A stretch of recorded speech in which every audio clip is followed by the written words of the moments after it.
الحمد لله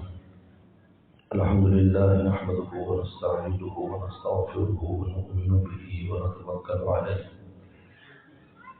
ونعوذ بالله من شرور أنفسنا ومن سيئات أعمالنا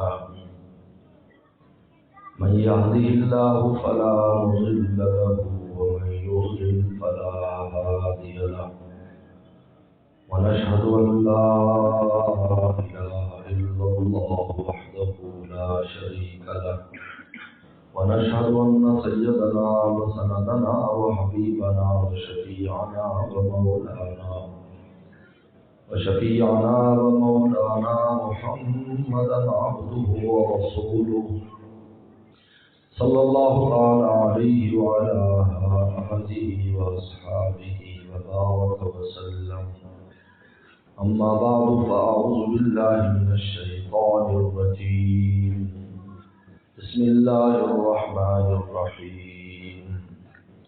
ونضع الموازين القسط ليوم القيامة. صدق الله مولانا العظيم. حضرات علماء کرام، طلباء اسلام، میرے محترم بزرگ دوستوں، آج پہلی مرتبہ جامعہ حسین ابن علی میں حضرت مولانا عبدالستار صاحب نیازی دار برکاتہم، مفتی سرور صاحب دار برکاتہم کی دعوت پر میں حاضر ہوا ہوں۔ ابھی آپ کے سامنے طالب علم نے امام بخاری کی آخری باب اور آخری حدیث تلاوت کی ہے۔ علامہ ابن قیم الجوزی بہت بڑا انسان ہے، علامہ ابن تیمیہ کے شاگرد ہیں۔ وہ لکھتے ہیں کہ ہر زمانے کے علماء، حفاظ اور قراء یہ پیغمبر اسلام کے معجزات میں سے ہیں، اس لیے کہ آپ نے تو فرمایا تھا نحن امت امیہ، ہم پڑھی لکھی امت نہیں ہیں، لا نکتب ولا نحسب، نہ لکھ سکتے ہیں نہ حساب کر سکتے ہیں۔ پھر اللہ تعالیٰ نے اس امت میں اتنے بڑے بڑے علماء اور اتنے بڑے بڑے حفاظ اور قاری پیدا کر دیے کہ پہلی امت ان کا نظیر پیش نہیں کر سکتی، جنہوں نے علوم کے دریا بہا دیے، اور خود پیغمبر اسلام اولین اور آخرین کے علوم کے خود جامع، اور قرآن مجید ایک ایسی کتاب جس کی ایک وصف مہیمن یعنی آدم صلاۃ والسلام سے لے کر عیسیٰ صلاۃ والسلام تک جتنی بھی کتابیں اور صحیفے آئے ان تمام کے علوم کو قرآن مجید نے اپنے اندر سمو لیا، اور پیغمبر السلام کی زبان مبارک سے وہ علوم نکلے کہ جن کے سمندر میں ڈوب کر قیامت تک غوطہ خور موتی نکالتے رہیں گے، لیکن موتی ختم ہونے والے نہیں۔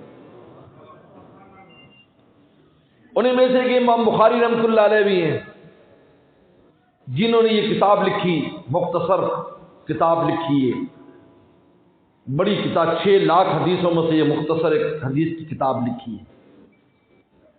میں کہا کرتا ہوں یہ گلدستہ ہے حدیث کا، یہ گلشن نہیں ہے، گلشن اس میں سما نہیں سکتا کہ گلدستہ ہے۔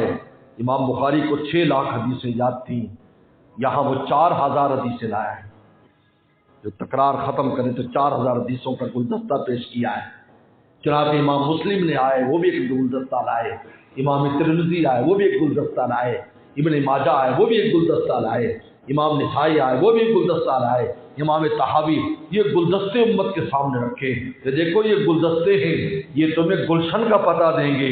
اگر تجھے کسی موضوع کی حدیث سے پیار ہے اور اس حدیث کی تحقیقات چاہیے تو گلشن موجود ہیں، جاؤ امام بن حنبل کی کتاب 35,000 حدیثوں پر مشتمل ہے، اس کو جا کر دیکھو۔ مصنف عبدالرزاق کو جا کر دیکھو جو 25-30,000 حدیثوں پر مشتمل ہے۔ مصنف ابن ابی شیبہ جا کر دیکھو، پیغمبر اسلام کی لاکھوں میں جو حدیثیں ذکری ہیں تو یہ گلدستے ان کی نمائندگی کرتے ہیں، پورا گلشن سے بند نہیں ہے۔ اس لیے امام ابن حجر اسقلانی بہت بڑا انسان ہے، بہت بڑا شارح ہے بخاری کا، وہ لکھتا ہے امام بخاری کا اپنے مقدمہ، اس کا مقدمہ بڑا مشہور ہے اس مقدمے میں امام بخاری کا قول لاتا ہے مستوعبت صحیحا، میں ساری صحیح حدیثیں یہاں اکٹھی نہیں کی اس لیے کہ وہ پھر لوگ پڑھ نہ سکتے، میں مختصار کے ساتھ لایا ہوں تاکہ امت اس کو پڑھ سکے اور اس سے فائدہ اٹھا سکے۔ لیکن ایسا نہیں ہے کہ ساری رسول اللہ کی حدیثیں اس میں ہیں، نہیں، یہ ایک نمائندگی کر رہا ہے، اس لیے اس کا نام بھی مختصر رکھا، الجامع المسند الصحیح المختصر۔ نام دیکھیں، نام میں بتا رہے ہیں الجامع الصحیح المسند المختصر من احادیث سلم و سنن و ایامہ، کہ یہ رسول اللہ کے حدیثوں میں سے اختصار کر کے میں نے امت کے سامنے، اور پھر اللہ نے اس کو ایسی قبولیت بخشی کہ یہ امام بخاری رحمۃ اللہ علیہ کب لکھ رہے ہیں؟ امام بخاری رحمۃ اللہ علیہ کی عمر جب 23 سال سے 194 میں امام بخاری پیدا ہوئے، 94 ہجری، 194 ہجری میں پیدا ہوئے، 23 سال کی عمر میں امام بخاری نے بخاری شریف لکھی، 39 سال میں 16 سال میں مکمل کی، 30 صدی ہجری شروع ہو گئی تھی اور آج 15ویں صدی ہجری ہے، 1200-1300 سال ہو گئے امام بخاری کی کتاب پڑھائی جاتی ہے۔ اس وقت تک دستار فضیلت ان طالب علموں کو نہیں ملتی جب تک کہ بخاری شریف کو مکمل نہ کر لیں، یہ قبولیت کی علامت ہے۔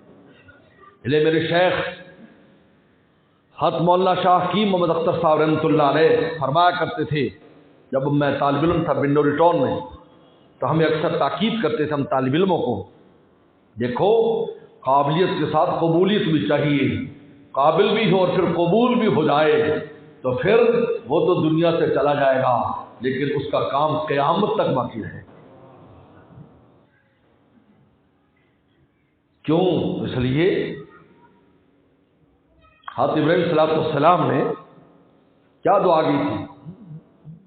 وَاجْعَلْ لِي لِسَانَ صِدْقٍ فِي الْآخِرِينَ، اے اللہ میرے لیے سچی زبان پچھلوں میں رکھنا، تو نے مجھے خلیل تو بنا لیا، وَاتَّخَذَ اللَّهُ إِبْرَاهِيمَ خَلِيلًا، اب خلیل میں سے ایک خلیل تو فانی ہے، اس کو تو دنیا سے جانا ہے، دوسرا خلیل باقی اللہ تعالیٰ کی ذات، لہٰذا دیکھ میں تو چلا جاؤں گا لیکن میرا تذکرہ اللہ آپ نے باقی رکھنا ہے کیونکہ آپ نے باقی رہنا ہے۔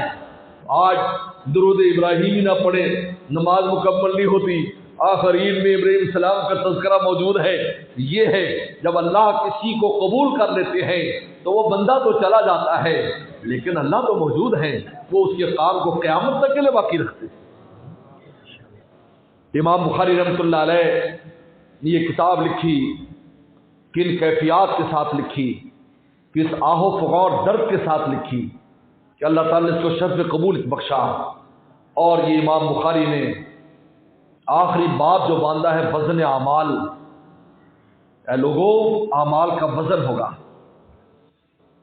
آج ہماری جو زندگی ہے، دیکھیں علمی مباحث تو ماشاءاللہ استاد کرتے رہتے ہیں، میری کوشش ہوتی ہے وہ بات کریں جو ہر آدمی کے لیے ہدایت کا ذریعہ بنے۔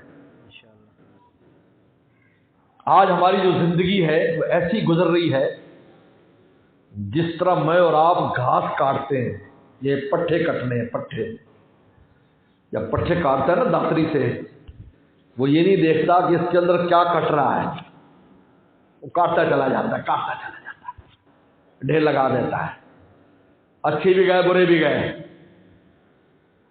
آج ہماری زندگی ایسی ہے، ہم کہیں بریک لگا کر یہی نہیں سوچتے کہ میں جو کر رہا ہوں کل کو میں نے اس کو رب کا حساب بھی دینا ہے۔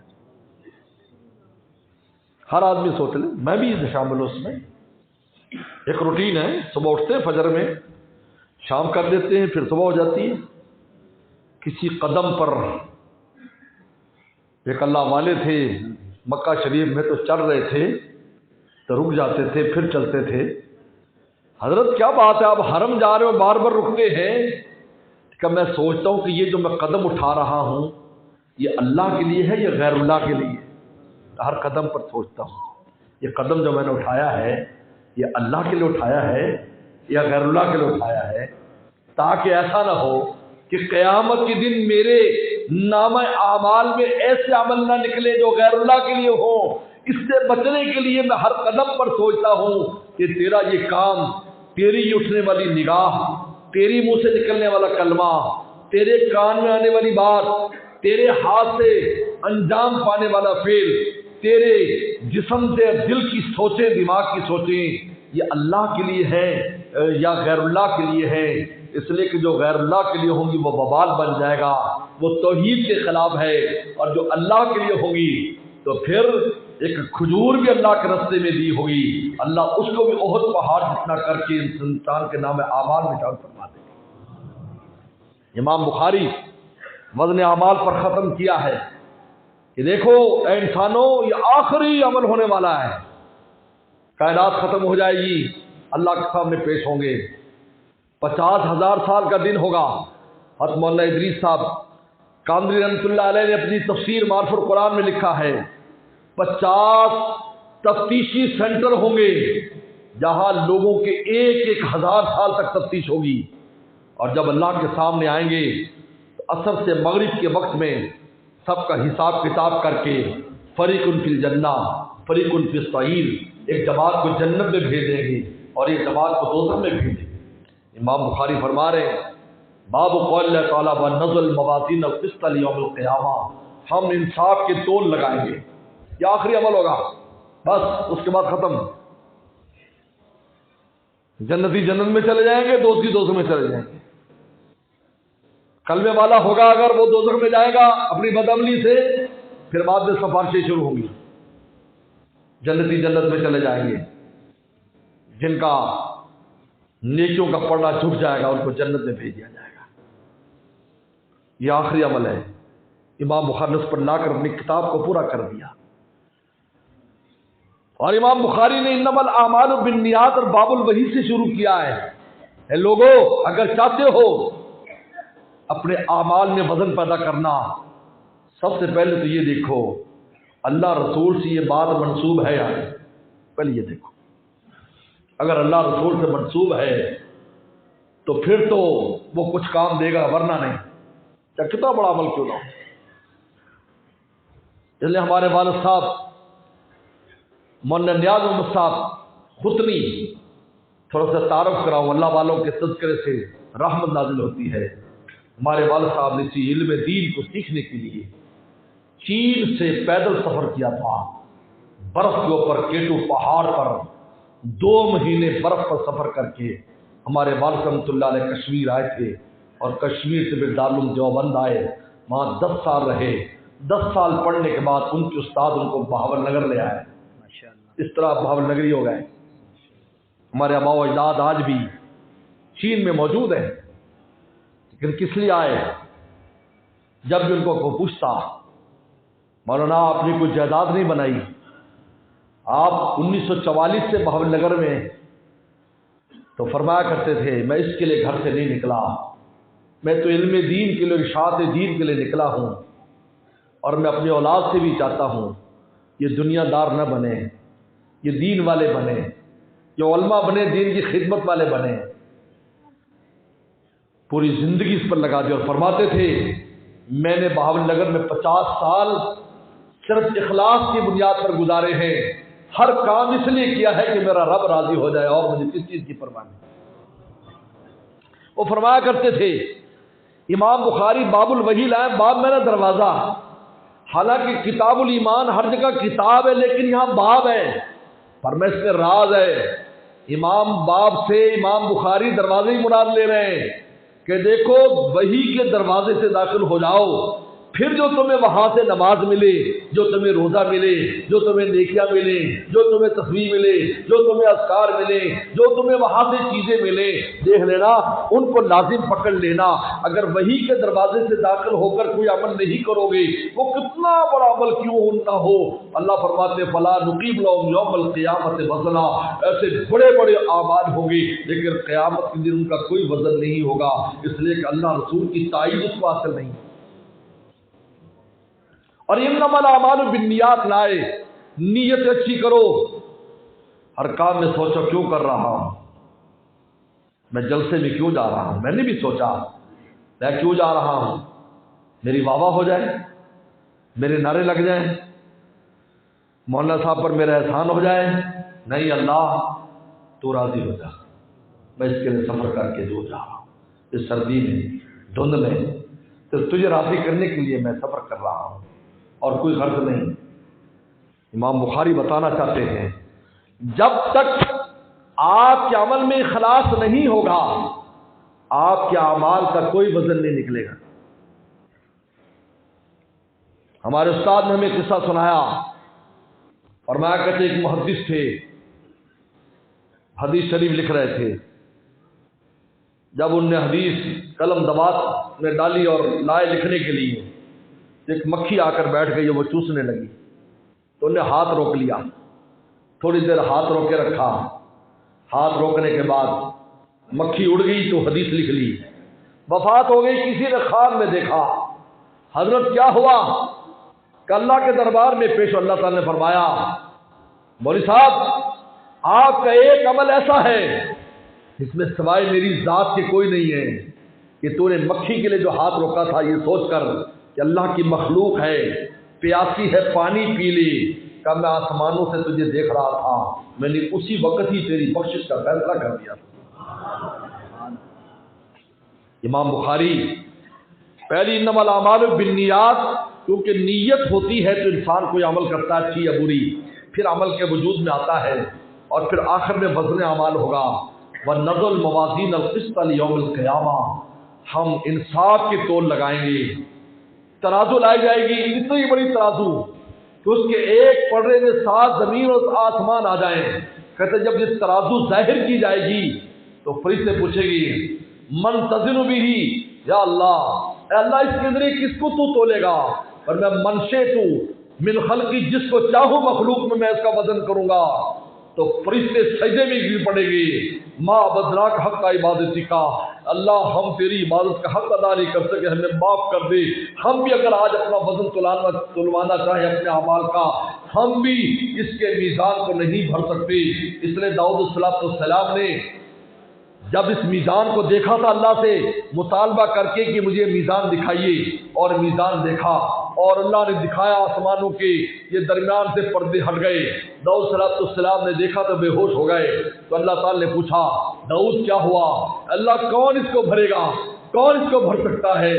اللہ نے فرمایا داؤد جب میں بندے سے راضی ہو جاتا ہوں، ایک کھجور میرے رستے میں دی ہو، اس ایک کھجور سے میں اس کے نیکی کو پڑھنے کو بھر دوں گا، لیکن شرط یہ ہے کہ وہ مجھے راضی کرنے کے لیے ہو اور میں اس سے خوش ہو جاؤں، تو پھر چھوٹے سے عمل کو اتنا بڑا کر دوں گا، میزان بھر جائے گا۔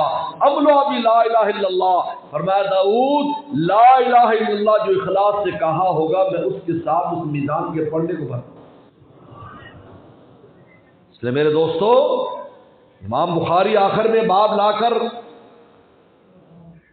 یہ بتا رہے ہیں کہ دیکھو اعمال کا وزن ہونا ہے، اس سے ان لوگوں پر بھی رد کر رہے ہیں جو وزن کے قائل نہیں، کہتا اللہ کو تو علم ہے، اللہ کو تو علم ہے، لیکن اللہ انصاف کو ظاہر کریں گے۔ اللہ کو یہ علم تھا کون جنت میں اور کون دوزخ میں جانے والا، وہی ڈائریکٹ بھیج دیتے، نہیں دنیا میں جاؤ جنتیوں ثابت کر کے دکھاؤ تم جنتی ہو، تاکہ کوئی اعتراض نہ کرے اللہ کی ذات پر۔ اظہار عدل کے لیے میزان لگائیں گے، ورنہ اللہ کو تو علم ہے۔ آپ نے کتنی حدیثیں سنی، اللہ پوچھتے فرشتوں سے بتاؤ میرے بندے کیا کر رہے تھے، بتاؤ اللہ تعالیٰ کو اس کا علم ہے یا نہیں؟ علم ہے نا کہ کیا کر رہے ہیں، پھر پوچھتے ہیں بھئی بندے کیا کر رہے تھے جب تم عصر کی نماز میں گئے؟ اللہ ہم گئے تو نمازیں پڑھ رہے تھے، جب آئے تو تب بھی نمازیں پڑھ رہے تھے۔ یہی فجر میں سوال ہوتا ہے، جب گئے تو نمازیں پڑھ رہے تھے، جب آئے تو نمازیں پڑھ رہے تھے۔ حالانکہ اللہ تعالیٰ کا علم ہے، لیکن اللہ تعالیٰ ایسا کوئی کام نہیں کرتے جس نے کوئی اللہ کی ذات پر سوال اٹھائے، اس لیے اللہ اظہار عدل کے لیے میزان لگائیں گے، ورنہ اللہ تعالیٰ کو تو علم ہے کس نے کون سی نیکی کی ہے۔ اللہ تعالیٰ کے سامنے سے کوئی چیز چھپی نہیں، اظہار عدل کے لیے، اتمام حجت کے لیے اس میزان کو لگایا جائے گا۔ جبریل صلی اللہ علیہ وسلم آئیں گے اور وہ صاحبی میزان ہوں گے، تول لگائے جائیں گے۔ اب تول کن کا لگے گا، کن کے اعمال تولے جائیں گے؟ فرمایا کہ انبیاء صلی اللہ علیہ وسلم اور فرشتوں کے اعمال نہیں تولے جائیں گے، نہ انبیاء صلی اللہ علیہ وسلم کے نہ فرشتوں کے۔ اس امت کے 70,000 انسان ایسے ہیں جن کے اعمال تولے نہیں جائیں گے۔ حدیث شریف میں آتا ہے میری امت کے 70,000 انسان وہ ہیں جو بغیر حساب کتاب کے جنت میں جائیں گے۔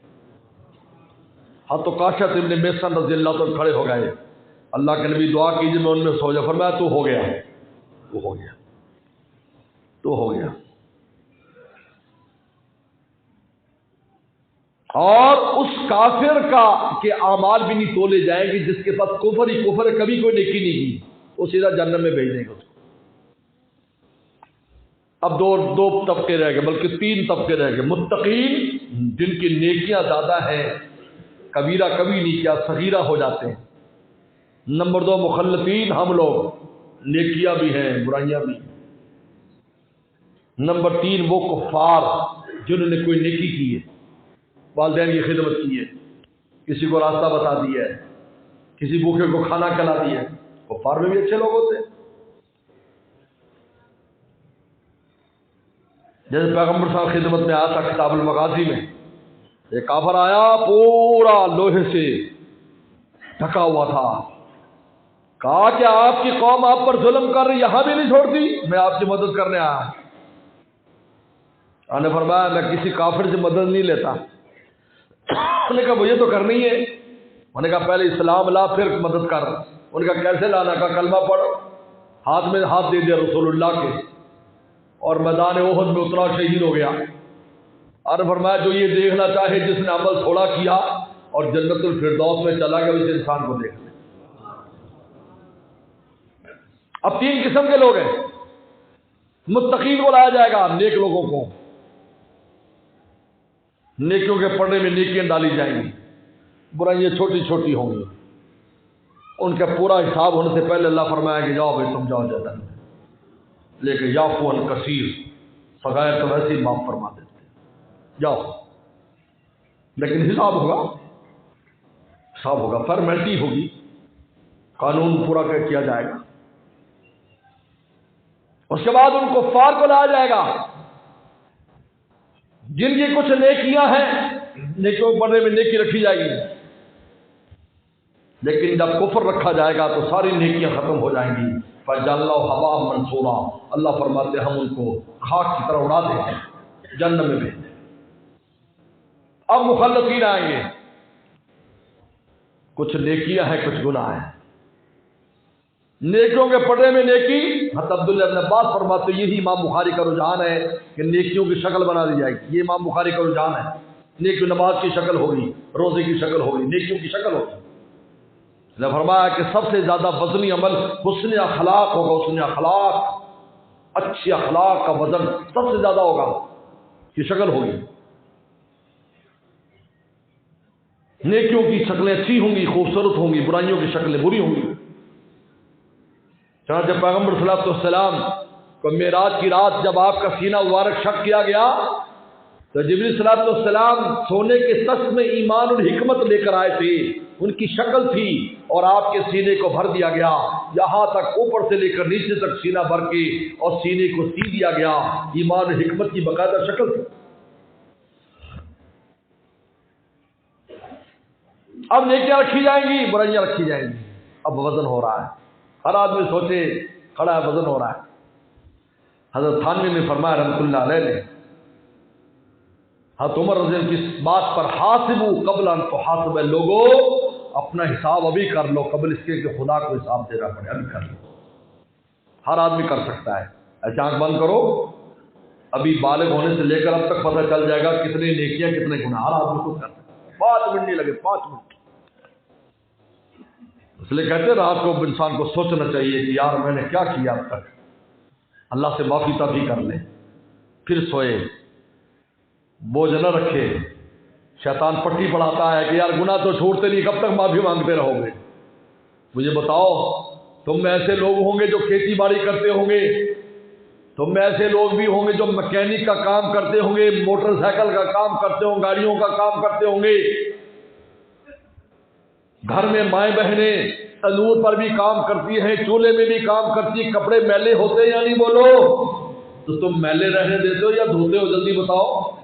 دھو دیتے ہو نا، دھو کر صاف کر کے پہن لیتے ہو، تو لگتا ہی نہیں ہے کہ آپ یہ کام کرتے ہو۔ کام میں دیکھو تو منہ کے اوپر بھی سیاہی لگی، اور نہا دھو کر آئے تو لگتا ہے کہ شہزادہ صاحب ہیں۔ میرے دوستو، اللہ نے ہماری روح کے لیے بھی ہمیں توبہ کا استغفار کا صابن دیا ہے کہ دیکھ اگر گناہ سے تیری روح کا کپڑا اور دامن خراب ہو جائے تو توبہ تلا کر لیا کر. یہ نہ کہا کر کہ مجھ سے گناہ تو چھوڑتے نہیں، میں توبہ کیوں کروں، تیرے کپڑے میلے ہوتے رہتے تو دھوتا رہتا ہے. اگر گناہ ہوتے رہتے ہیں تو میاں اپنی روح کو توبہ تلا سے دھوتا رہا کر، ہو سکتا ہے کہ اسی وقت تیرے جانے کا وقت ہو تو پاکیزہ خدا کے دربار میں پہنچ جائے.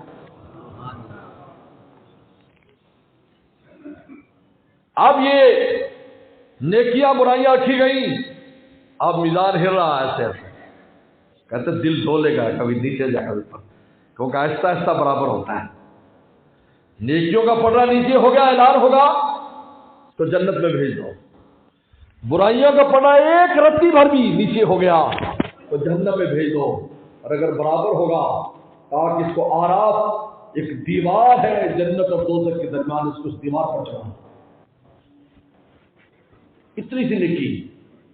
حدیث شریف میں مشکات کی حدیث ہے، میزان لگا ہوگا ایک آدمی کا بالکل برابر ہو جائے گا اور اس کا دل بیٹھنے لگے گا کہ بس اب میرا کام خراب ہونے لگا ہے. اتنی دیر میں مٹی کی تھیلی آ کر گری کہ نیکیوں کے پڑھنے میں اعلان ہوگا کہ اس کو جنت میں بھیج دو. وہ کہ اللہ یہ کون سی نیکی بات میں آئی؟ کہا یہ لب بھر مٹی تھی جو مسلمان کی قبر پر تو نے دفن کے وقت ڈالی تھی، اللہ نے وہ بھی تیری نیکیوں کے اندر محفوظ کر دی.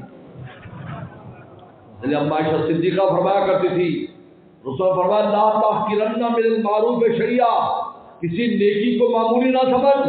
ہو سکتا ہے کہ وہ تھوڑی سی نیکی تیرے میزان کو جھکانے کا ذریعہ بن جائے. آج ہمیں گندی عادت پڑی، لمبی لمبی زیادہ ثواب ملنے والی چیزوں کو کرتے ہیں، چھوٹی کو نہیں کرتے. چھوٹی چیز آپ کو کیا پتا وہ چھوٹی چیز تیری نجات کا ذریعہ بن جائے. یہ تو رب تعالیٰ کی نگاہ ہے. حدیث شریف میں آتا ہے اسی بخاری میں، ایک آدمی جا رہا تھا تو ایک جھاڑی پڑی تھی کانٹوں والی. اس نے کہا یہ کسی کو لگ جائے گی. اس نے جھاڑی اٹھا کر ایک سائڈ پر کر دی. غفر اللہ لہ، اللہ تعالیٰ نے اس عمل پر اس کی مغفرت کر سارے گناہ معاف کر دی. ایک کنجری نے کتے کو پانی پلایا، کتے کو پانی پلایا کنجری نے، اللہ کو وہ عمل اتنا پسند آیا، توفیق توبہ دے کر اس کو جنت سے داخل کر. حالانکہ معمولی کتے کو پانی یا کسی جانور کو پانی پر معمولی عمل سمجھا جاتا ہے. لا تحقرن من المعروف شیئا، چھوٹی سی بھی. اور اس میزان کی یہ خصوصیت ہے کہ میزان اتنا بڑا ہے کہ 7 زمین آسمان بیچ میں آ جائیں، لیکن رتی بھی تولے گا، تولا بھی تولے گا، ماشا بھی تولے گا، کلو بھی تولے گا، من بھی تولے گا، ٹن بھی تولے گا. دنیا میں ایسا کوئی ترازو نہیں ہے کہ جس پر من اور ٹن تلتے ہو اس پہ تولا تلتا ہو، اور جس پہ تولا رتی تلتا ہو اس پر ٹن من تلتے ہو. دنیا میں کوئی ایسا میزان نہیں. لیکن اللہ کا میزان ایسا ہے کہ جب تولنے پہ آئے گا تو رتی بھی تول دے گا اور ٹن بھی تول دے گا، 7 آسمان زمینوں کو بھی اپنے اندر تول سکتا ہے. یہ اس کی خصوصیت ہے. اتنا بڑا ہونے کے باوجود چھوٹی سی چیز کو بھی تول دے گا. چھوٹی سی نیکی بھی ہوگی. اگر یہ رتی برابر بھی، ماشا برابر بھی اگر نیکی بڑھ جائے گی تو میزان اس کو ظاہر کر دے گا اور وہ جنت میں چلا جائے گا.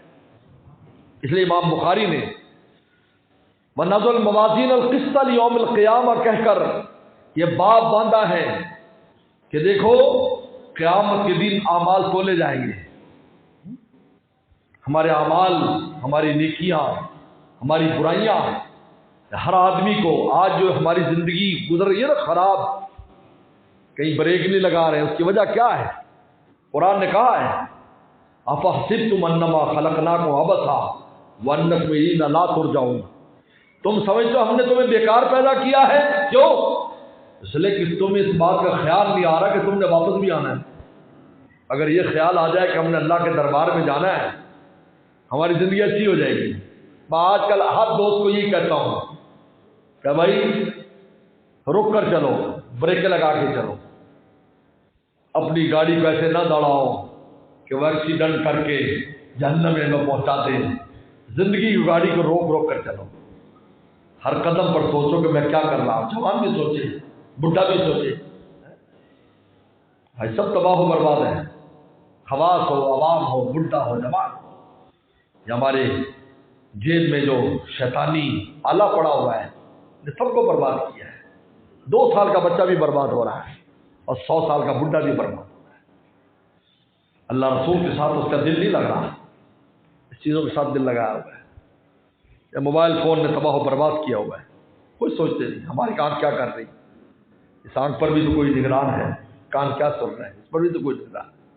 یہ وزن اعمال ویسے پیغمبر نے فرما دیا، فرشتوں کی جان نکل گئی نظام کو دیکھ کر، نبی بے ہوش ہو گئے، کیا بنے گا ہمارا، کیسے ہوگا یہ؟ فرمایا باب نظر الموازین القسط لیوم القیامہ، ہم انصاف کے تول لگائیں گے، تول تو ایک ہی ہوگا لیکن عظمت کے لیے بیان کیا جمع، نظر الموازین میزان کی جمع ہے، ترازو لگائیں گے، بالکل ترازو ہوگا جس طرح ترازو ہوتا تھا نا پرانے زمانے کا ترازو، جس کے اندر ایک کانٹا بھی چلتا ہے، اس کو زبان کہتے ہیں، اور 2 پلڑے ہوتے ہیں، ایسے پلڑے فی یوم القیامہ، یوم القیامہ فی یوم القیامہ، قیامت کے دن ہم یہ کام کریں گے۔ ورنہ اعمال بنی آدم و قولم یوزن، امام بخاری کہتے ہیں لوگوں تمہارے اعمال بھی تولے جائیں گے، تمہارے اقوال بھی تولے جائیں گے، جو تم بول رہے ہو۔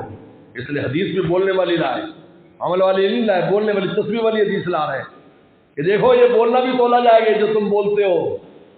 حدیث شریف میں آتا ہے کہ جہنم میں جانے والے کی اکثریت زبان کی وجہ سے جائے گی، زبان کے غلط استعمال کی وجہ سے۔ ہم سوچتے نہیں زبان سے کیا کہہ رہے ہیں، حالانکہ جتنی قیمتی یہ زبان ہے، ہمارے جسم میں کوئی عضو اتنا قیمتی نہیں، یہ قیمتی زبان ہے۔ کلمہ کس سے پڑھا جاتا ہے بولو؟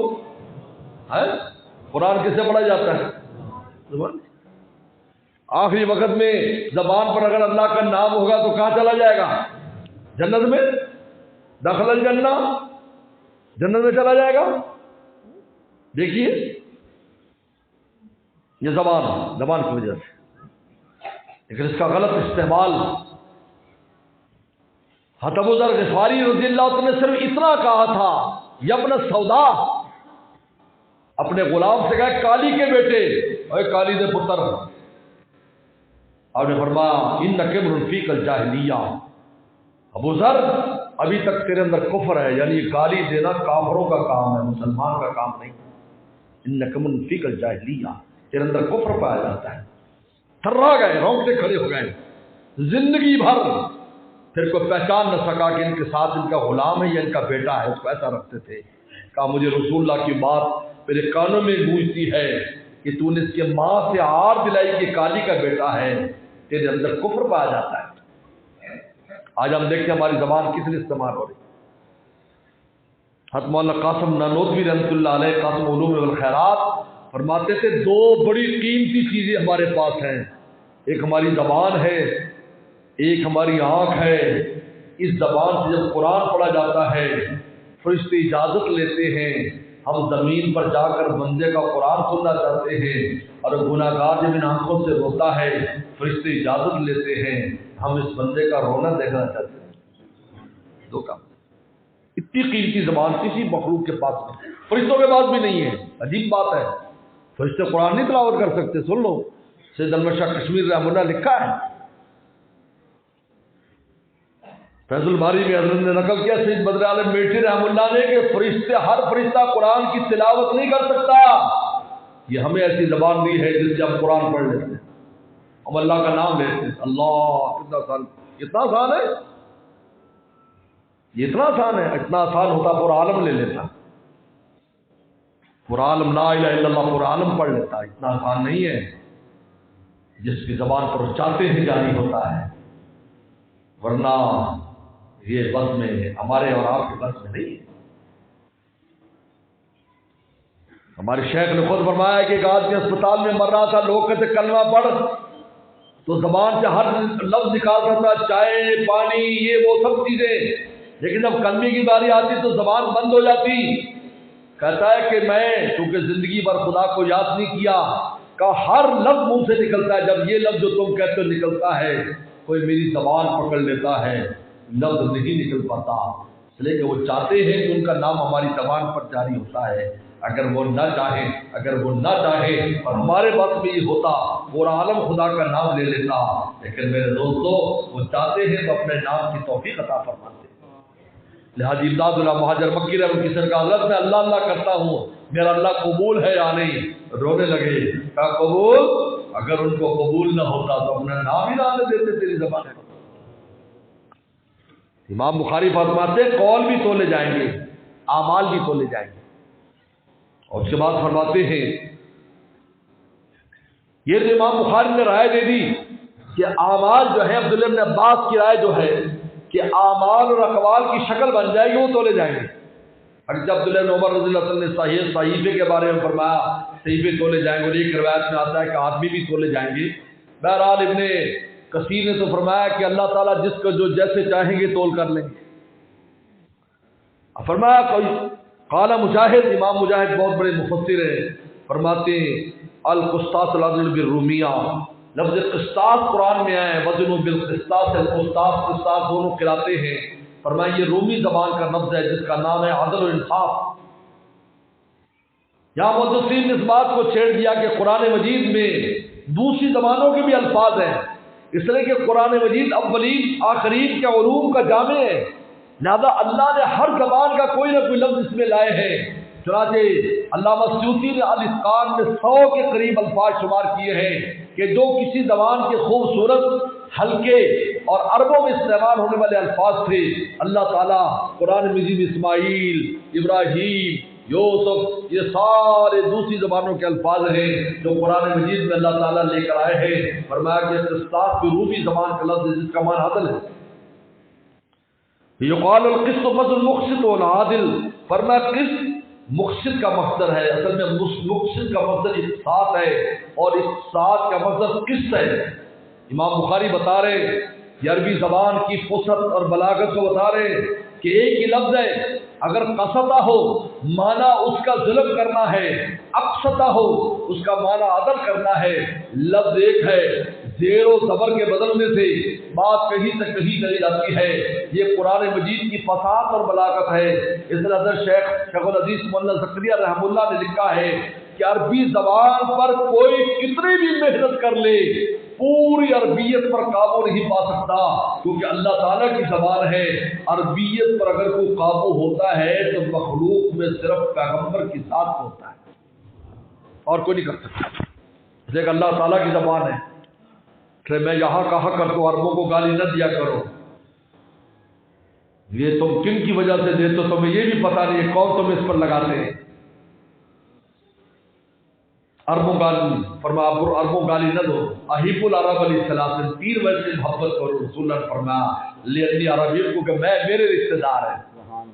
مجھے بتاؤ تمہارے رشتہ داروں کو برا کہے تو تمہیں غیرت آئے گی یا نہیں؟ تم رسول اللہ کے رشتہ داروں کو برا کہتے ہو کہ عرب ایسا کر رہے ہیں, عرب ایسا کر رہے ہیں, عرب ایسا کر رہے ہیں. میں ایک بات کہتا ہوں, ابھی فلسطین کے حوالے سے بات کرتا ہوں. بہت لوگ اب دنیا میں چلنا پھرنا تھا, ہر بندہ کہتا ہے دیکھو یہ عربوں نے کچھ نہیں کیا, عربوں نے کچھ نہیں کیا. آپ اس مجمع میں بتائیں وہاں لڑنے والے مجاہدین میں سے کسی ایک نے شکایت کی ہے کہ ہمارا فلانا ملک تعاون نہیں کر رہا ہے؟ کوئی بیٹھا ہے یہاں پر کسی شکایت کی؟ ابو عبیدہ نے شکایت کی ہے کہ ہمارا تعاون نہیں کر رہے سعودیہ والے, شام والے, فلانے والے. کی ہے کسی نے؟ نہیں. ہر ایک ایک اپنا انداز ہوتا ہے. بتاؤ افغانستان ساتھ تھا, میں اور آپ تو چونکہ بہت قریب سے جانتے ہیں کہ پاکستانیوں کو اس میں کیا حصہ ہے, تو انہوں نے کبھی یہ شکایت کی کہ پاکستان ہمارا تعاون نہیں کر رہا ہے؟ ایسا نہیں ہے. کام کرنے کے طریقے ہوتے ہیں, بلکہ ناڑی آدمی تو کاریگر اور ماہر کو بھی خراب کرتا ہے. ان کو جس شے کی ضرورت ہے اللہ تعالیٰ ان کا غیب سے انتظام فرما رہے ہیں, اور الحمدللہ وہ وقت قریب ہے کہ یہودیت شکست سے دوچار ہونے والی بلکہ ہو چکی ہے صرف اپنی چین مٹانے کے لیے. جس طرح امریکہ بہت پہلے مار کھا چکا تھا لیکن اپنی چین مٹانے کے لیے ادھر ادھر کرتا تھا, اور ایک دن پتہ چلا کہ سارے بوری بستر بھی چھوڑ کر بھاگ گئے. اور مجھے ان کی بات جب یہ واقعہ ہوا افغانستان کا, حضرت مولانا سید عطا اللہ شاہ صاحب بخاری رحمۃ اللہ علیہ کی بات یاد ہے کہ ایک جلسے میں پہلے کوئی ہمارے جیسا مقرر تھا, انہوں نے کہا جی ہم انگریزوں کا بور یا بستر گول کر دیں گے. تو بعد میں حضرت کی باری آئی, ہم نے فرمایا اس نے غلط کہا بھائی, بوریا بستر نہیں ننگے بھیجیں گے، بوریا بھی یہاں رکھیں گے، بستر بھی یہیں رکھیں گے۔ وہی ہوا، بوریا بھی یہاں رہ گیا اور بستر بھی یہاں رہ گیا، اور ننگے گئے اپنی جان بچا کر۔ فرمایا احب العرب للسلاسل لانی عربی، ان کو کہ میں عربی ہوں، ولسان قرب القرآن عربی، قرآن عربی میں، لسان الجنت عربی، جنت کی زبان عربی۔ لیکن آج ایک خاص طبقہ عربوں کے خلاف تصویر دیتا ہے، ادھر افریقہ کے کالے کالے مر رہے ہیں، ادھر وہ پورا عرب بیٹھا ہوا سامنے مرغا کھا رہا ہے، چرگا کھا رہا ہے، موازنہ کرتے ہیں۔ ہمارے پاکستان میں نہیں ہوتا؟ پھر آپ کی دعوتوں میں نہیں ہوتا؟ یہاں فوٹو کیوں نہیں لگاتے؟ یہ خاص طبقہ ہے، ان فارسیوں کا طبقہ ہے جو اصل سے عربوں کے دشمن ہیں، ان کا طبقہ ہے۔ اور میں اور آپ اپنے ساتھ آئے ان کے پیچھے لگ جاتے ہیں۔ دیکھو رسول اللہ کے رشتہ دار، آپ نے فرمایا میرے رشتہ داروں کو برا کیوں کہا تم نے؟ ہم وہاں گئے، میرے شیخ شاہ کی مختار صاحب رحمۃ اللہ علیہ نے فرمایا ہم دعائیں مانگ مانگ کر اس گنبد خضرا کی زیارت کے لیے پہنچتے ہیں، وہ بھی زندگی میں چند بار، وہ بھی خوش قسمت ہے جو کئی بار چلا جائے، ورنہ ایک بار کا بڑی مشکل سے، اور یہاں آ کر رسول اللہ سے کہتے ہیں ہمارے گناہ بخشوا دیں۔ چنانچہ پیغمبر صلی اللہ علیہ وسلم جب درخواست کی جاتی ہے اور آپ اللہ سے کہہ دیتے ہیں تو بندے کے گناہ معاف ہو جاتے ہیں، طواف کرتا ہے گناہ معاف ہو جاتے ہیں۔ کئی عربوں کو کیا مشکل ہے، جب چاہے آئیں اور درخواست منظور کرا رہے، جب چاہے آئیں طواف کر لے۔ کہا کہ ہم ان کے اوپر قیاس کر سکتے ہیں اپنے آپ کو؟ ان کو اللہ نے جو مواقع دیے وہ ہمیں حاصل ہے؟ کوئی حاصل نہیں۔ فرمایا کہ جو عربی زبان ہے، فرمایا قسط اور مقسط کا فرق کر رہے ہیں کہ قسط کا معنی ظلم ہے، اما القاسطون فكانوا لجهنم حطبا، اور مقسط معنی انصاف، ان اللہ يحب المقسطین، والعادل اما القاسط والجاہل۔ اس کے بعد احمد بن اشکاب سے روایت ہے، احمد بن اشکاب مصر میں امام بخاری کا آخری استاد مصری، آخری استاد سے آخری حدیث لا رہے ہیں۔ فضیل بن عیاض عمر القعقاع نبی زرع، ابی زرع دو ہے، ابو زرع رازی اور ابو زرع البجلی، الحرم البجلی۔ یہ جریر بن عبداللہ البجلی کے رشتہ دار ہیں، جن میں عبداللہ بہت خوبصورت صحابی ہیں، پیغمبر اسلام کی وفات سے چند ماہ پہلے مسلمان ہوئے تھے۔ ابو زرع البجلی ان ابو ہریرہ رضی اللہ تعالیٰ عنہ، حضرت ابو ہریرہ رضی اللہ تعالیٰ عنہ یہ مدرسے کے طالب علم ہیں، یہ مدرسے انہی کی وجہ سے بنے ہیں، یہ جو مدرسے ہیں وجہ یہ ہے کیونکہ طالب علم بن کر آئے، صفا مدرسہ بن گیا۔ 80 طالب علم رہتے تھے، مہمانان رسول کہلاتے تھے، اس لیے طالب علم کو مہمانان رسول کہتے ہیں۔ ابو ہریرہ بلی پالی ہوئی تھی، پہلے اکیلے تھے نہ تو بلی رکھی تھی چھوٹی سی، رسول اللہ دیکھ لیا، فرمایا تو بلی کا ابا ہے؟ کہا یہ کیا ہے؟ کہا جی بلی کا، تو بلی کا ابا۔ رسول اللہ کی زبان سے ایسا لفظ نکلا کہ ماں باپ کا رکھا ہوا نام گم ہو گیا، رسول اللہ والا نام ہر جگہ مشہور ہو گیا۔ حالانکہ عبد الرحمن ابن صخر نام لکھا ہے۔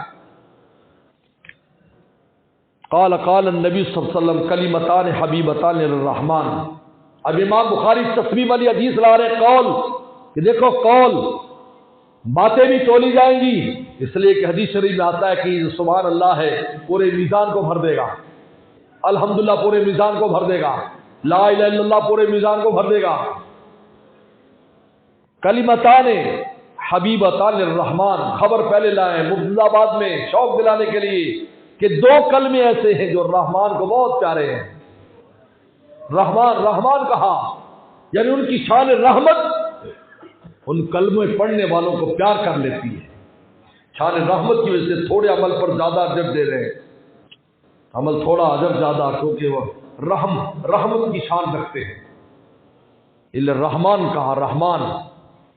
کلمتان، دو کلمے، دو کلام ایسے، حبیبتان محبوبتان الرحمن، شان رحمت کی وجہ سے محبوب ہے،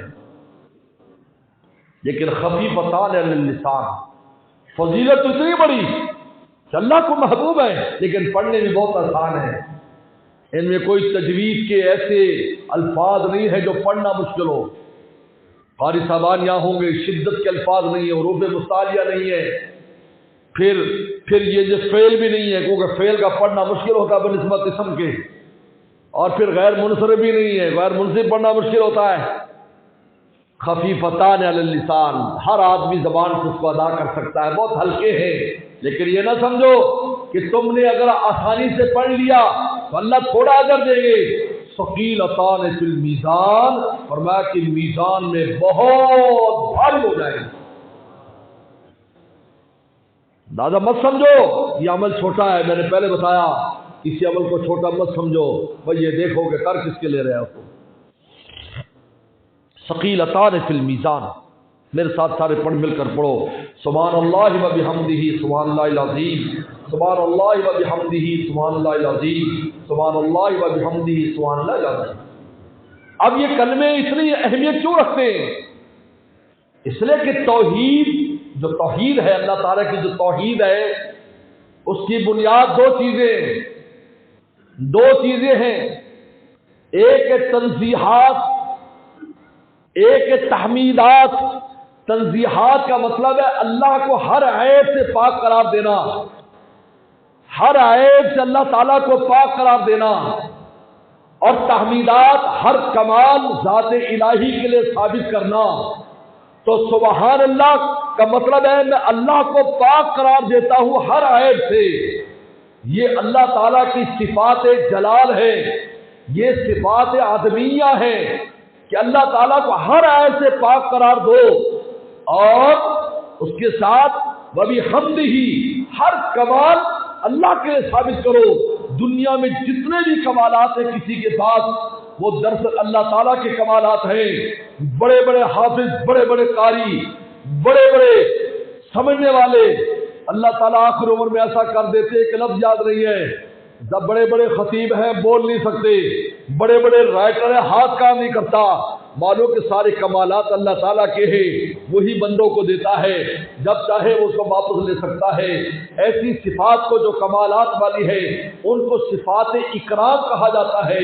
تو سبحان اللہ میں اللہ کی صفات عدمیہ کا بیان ہے، اللہ تعالیٰ کی تنزیہات کا بیان ہے، اللہ کی صفات جلال کا بیان ہے، اور وَبِحَمْدِهِ میں اللہ تعالیٰ کی صفات اکرام کا بیان ہے، اللہ تعالیٰ کے کمالات کا بیان ہے، اللہ تعالیٰ کی صفات وجودیہ کا بیان ہے۔ تو کلمہ تو دیکھنے میں چھوٹا ہے، لیکن اس میں اللہ تعالیٰ کی پوری کامل مکمل تعریف آ جاتی ہے۔ انہیں فرمایا کہ اس کلمے کے چھوٹے ہونے پر نہ جانا، اس میں جو خزانے بند ہیں جب میزان میں رکھا جائے گا تو خزانے ظاہر ہو جائے گا۔ گان فرمایا ہوتی تو جوامع الکلم، مجھے جوامع الکلم بنایا گیا ہے، میں بات چھوٹی کرتا ہوں لیکن اس کے اندر ایک سمندر بن سکتا ہے۔ اس لیے تنزیہات اور تحمیدات کے مجموعے کا نام توحیدات ہے۔ اس لیے توحید کی تعریف یہ ہے، نفی التشبیہ و تعطیل، اللہ سے تشبیہ اور تعطیل کی نفی کرو، یہ تنزیہات ہے۔ کسی مخلوق کے مشابہ نہیں، کھاتے پیتے نہیں، نہ اولاد ہے نہ کچھ۔ اور اعتقاد شرکیت فی الوہیت الخاصیہ، اور اللہ کی صفات میں اور اس کی ذات میں کوئی شریک نہیں، اس کا نام توحید ہے۔ اس لیے اللہ تعالیٰ نے عیسائیوں کے عقیدے کو ایک لفظ میں گرا دیا، ایک لفظ، صرف ایک لفظ بولا ہے، ایک لفظ بولا۔ عیسائیوں نے کہا عیسیٰ علیہ السلام اللہ کے بیٹے ہیں، خدا ہیں، اور مریم نعوذ باللہ اللہ کی بیوی ہیں۔ تو اللہ نے جواب میں پتہ کیا کہا؟ کانا یا کلان الطعام، یہ تو دونوں روٹی کھاتے تھے۔ جواب دیکھو، یہ تو دونوں روٹی کھانے والے، تو روٹی کا محتاج ہے، محتاج ہے تو خدا کیسے، محتاج ہے تو اللہ کی بیوی کیسے؟ کیونکہ بیوی بھی ایک ہی جنس کی ہوتی ہے، جیسا بندہ ہوگا ویسے بیوی ہوگی۔ اب اللہ تو کھانے پینے کا محتاج نہیں، تو بیوی کھانے پینے کی محتاج ہے، بیٹا بھی کھانے پینے کا محتاج ہے۔ خدا کانا یا کلان الطعام، اے عیسائیو تم جو کہتے ہو عیسیٰ علیہ السلام کو خدا کا بیٹا اور خدا مانتے ہو، مریم علیہ السلام کو اللہ کی بیوی مانتے ہو، کانا یا وہ تو کھانا کھایا کرتے تھے، جب کھانا کھاتے تھے تو کیسے خدا کے ساتھ ان کی یہ نسبت ہو سکتی ہے، ولادت کی نسبت ہو سکتی ہے، بیوی ہونے کی نسبت ہو سکتی ہے؟ اس لیے اللہ تعالیٰ کی ذات وہ ہے، تنزیہات تمام عیبوں سے جس کو پاک قرار دیا جائے اور تحمیدات سارے کمالات اس کے لیے ہو. یہ مجموعے کا نام توحیدات ہے. لے سبحان اللہ میں حمدی میں سب بند ہے. سبحان اللہ میں تنزیہات اللہ میں تجھے پاک قرار دیتا ہوں ہر عیب سے. وہ بھی حمدی اللہ میں تمام کمالات تیری ذات کے لیے ثابت کرتا ہوں. نظر دیکھنے میں کلمہ چھوٹا ہے لیکن اس میں سمندر بند ہے. ثقیلتان فی المیزان، جب میزان میں رکھا جائے گا تو یہ بہت بھاری ہو جائے گا اور اس میزان کے پڑھنے کو نیچے کر دے گا. سبحان اللہ ہی سبحان اللہ عظیم پاک ہے اللہ جو عظمتوں والا. سبحان اللہ دو بار لائے. اس کی بڑی خوبصورت وجہ حضرت مولانا یونس صاحب سہارنپوری رحمۃ اللہ علیہ نے لکھی ہے. بہت پیاری بات کہا کہ دراصل سبحان اللہ کو میں اور آپ سمجھتے ہیں عیب سے پاک ہونا کو. ہم عیب سمجھتے نا. عیب کہ کھانا کیا ہے سمجھ آتی ہے نا. ہمیں روٹی کیا ہے، بیوی کیا ہے، بچے کیا ہے، احتیاط کیا ہے، فقیری کیا ہے، امیری کیا ہے، سب سمجھتے ہیں. تو ہم سبحان اللہ سمجھتے ہیں لیکن اللہ کے کمالات. ہمارے استاد مفتی اعظم پاکستان مفتی ولسن ٹونکی رحمۃ اللہ علیہ شیخ الحدیث سے دار جامعہ اسلامیہ بنو ٹاؤن کراچی کے فرماتے تھے قیامت کے دن بھی اللہ کی زیارت کے باوجود اللہ کے کمالات کو یہ مخلوق نہیں سمجھ سکتی. کس درجے کا علم ہے، کس درجے کی حیات ہے، کس درجے کا اللہ تعالیٰ کے کمالات ہے، اس کو سمجھ نہیں آئے گا. علم ابھی حمدی ایک بار لے آئے، سبحان اللہ 2 بار لے آئے. جو سمجھتے ہیں وہ ڈبل لے آئے، جو نہیں سمجھتے وہ ایک بار لے آئے. بس اقرار کر لو لیکن وہ حقیقت اس کی کیا ہے، اللہ کے علم کی حقیقت کیا اس کی کیا ہے وہ اللہ تعالیٰ ہی جانتے ہیں. اس لیے دیکھنے میں کلمہ چھوٹا ہے لیکن ثقیلتان فی المیزان. جب اس کے اندر سے نور نکلے گا. بس آخری بات کر کے ختم کر رہا ہوں. دیکھو یہ بلب کہاں پر ہے، کتنی دور دور ہے یہ بلب.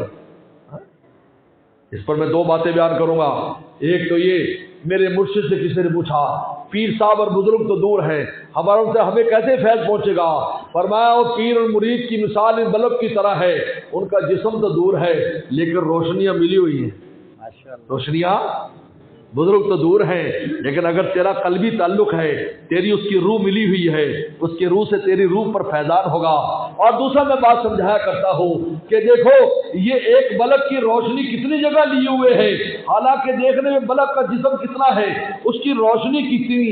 الحمدللہ سبحان اللہ کلمہ طیبہ اس میں سے جب نور نکلے گا تو پورے میزان کو بھر دے گا. لیکن اللہ کے نور کی خصوصیت یہ ہے کہ اس میں پھیلاؤ بھی ہوتا ہے اور وزن بھی ہوتا ہے. اس لیے اللہ نے جب کوہ طور پر اپنا نور پھینکا تھا اس کے وزن سے وہ پھٹ گیا تھا اور اس کے اندر دراریں پڑ گئی تھی. تو اللہ کا جو نور ہے سبحان اللہ و بحمدہ جب کلمہ رکھا جائے گا ان میں سے نور پھیل کر پورے میزان کو بھر دے گا اور اس کے اندر وزن بھی ہوگا کہ جو نیکیوں کے پڑھنے کو جھکا دے گا اور گناہوں کا پڑھنا اوپر چلے جائے گا اور بخشش کا فیصلہ ہوگا. بس میرے دوستو میں ان بچوں کو بھی اور آپ سب کو بھی اور اپنے آپ کو بھی کہتا ہوں ہم روزانہ ہر بات کو سوچنا چاہیے میرے آپ کے اعمال کا وزن ہونے والا ہے. لہٰذا وہ کام کریں جو نیکیوں کے پردے کو بھاری بنانے والے، ان چیزوں سے بچیں. تسبیح کی حدیث پر ختم کیا ہے کیونکہ تسبیح سنت بھی ہے مجلس کے آخر میں پڑھنا. اور امام بخاری میرے شیخ فرماتے ذکر اذکار کے متوجہ کر رہے ہیں بھائی تسبیح بھی پھیرا کرو. بعض لوگ تسبیح نہیں پھیرتے، کہتے جی تسبیح کی کیا ضرورت ہے جی، خوش ملا نہ باشی. عبداللہ کے مقدس ذیل ان کے وہاں لکھا کہ پدر جانے پدر ماں خوش ملا نہ باش پسر ماں خوش ملا نہ باشی. اے میرے بیٹے خوش ملا نہ بننا، ذکر اذکار بھی کیا کرنا. امام بخاری ذکر کی حدیث لائے ہیں کہ بھئی ہمیں اس تسبیحات ایسی پڑھنی چاہیے جو قیامت کے دن نیکی کے پڑھنے میں رکھی جائیں اور اس سے ہمارا جو ہے نیکی کا پڑھنا وزنی ہو جائے. وآخر دعوانا ان الحمدللہ.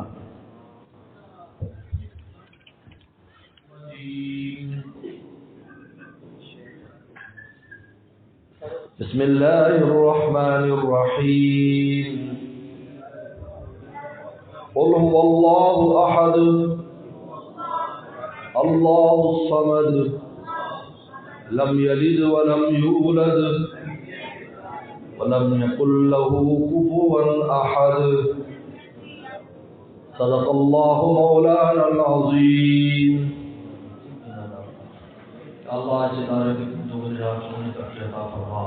یا اللہ جتنے بچے اس سال فارغ ہوئے ہیں یا اللہ علم سے اور قرآن مجید سے اللہ پوری زندگی اس دولت کی حفاظت کی توفیق عطا فرما. اللہ جو علماء بنے انہیں دین کی خدمت کے لیے قبول فرما. یا اللہ ان بچوں کو والدین کے لیے مدرسے والوں کے لیے منتظمین کے لیے مدرسین کے لیے اور معاونین کے لیے سب کا جاریہ فرما. یا اللہ اس ادارے کی جتنی بھی ضروریات ہیں غیب کے خزانوں سے پوری فرما. یا اللہ اہل علاقہ کو اس ادارے کے تعاون کی طرف متوجہ فرما. اللہ خوب اور خوب بچوں کو یہاں پر آ کر تعلیم حاصل کرنے کی توفیق عطا فرما. ہم سب کو اپنے بچوں کو علم دین حاصل کرنے کے لیے وقف کرنے کی توفیق عطا فرما. یا اللہ ہم سب کو آخرت کی فکر نصیب فرما. یا اللہ نیکیوں کی توفیقات نصیب فرما. یا اللہ گناہوں سے ہماری حفاظت فرما. تقوی کی دولت میں نصیب فرما. اپنی ولایت اور دوستی بغیر استحقاق کے نصیب فرما. یا اللہ محمد دستار صاحب اور ان کی جتنے رفقا ہیں اللہ کو خوب برکتیں نصیب فرما. ہمتیں نصیب فرما. اخلاص سے محنت سے خدمات کی توفیق عطا فرما. جتنے بچے بھی پڑھ رہے ہیں سب کو اپنے اپنے درجات میں کامیابی عطا فرما. جتنے بھی یا اللہ یہاں پر شرکاء ہیں اس یا اللہ بخاری شریف کی اس محفل میں آئے ہیں اللہ سب کے آنے کو قبول فرما. سب کی حاجات کو پوری فرما. مشکلات کو دور فرما. یا اللہ ہمارے مولانا صاحب یا اللہ انور صاحب کی مشکلات ہیں یا اللہ آپ کے لیے کچھ مشکل نہیں ہے. یا اللہ ان کی تمام مشکلات کو دور فرما. ہر طرح کی آپ کی نصیب فرما. بے قصور قید و بند میں ان کو رہائی نصیب فرما. یا اللہ جتنے بھی یا اللہ معاملات ہیں سب معاملات کو ہمارے درست فرما. یا اللہ ہمارے مرحومین مرحومات کی مغفرت فرما. بیماروں کو شفا عطا فرما. پریشان دوستوں کی پریشانی کو دور فرما. ہر طرح کی آپ کی نصیب فرما. یا اللہ غزہ کے مسلمانوں کی مدد فرما. یا اللہ فلسطین کے مسلمانوں کی مدد فرما. یا اللہ عالم اسلام کی حفاظت فرما. پاکستان کی حفاظت فرما. یا اللہ ملک و ملت کا درد رکھنے والے حکمران نصیب فرما. اللہ چور و چکوں سے سب کی حفاظت فرما. یا اللہ ہمارے ملک کو ہر طرح سے ترقیات سے نواز. اللہ خاص طور پر دینی طور پر ہمارے ملک کو خوب ترقی عطا فرما. یا اللہ جتنے بھی یہاں کام ہو رہے ہیں دینی مراکز ہیں دینی جماعتیں ہیں یا اللہ مدارس ہیں خانقاہیں ہیں مساجد ہیں یا اللہ سب کو خوب ترقی عطا فرما. ہر قسم کی شرور و فتن سے محفوظ فرما. یا اللہ ہماری جو بھی حاجات ہیں اپنے خزانوں سے ہماری حاجات کو پورا فرما. ربنا تقبل منا انك انت السميع العليم. صلی اللہ تعالی علی خیر خلقہ محمد و آلہ وصحبہ اجمعین.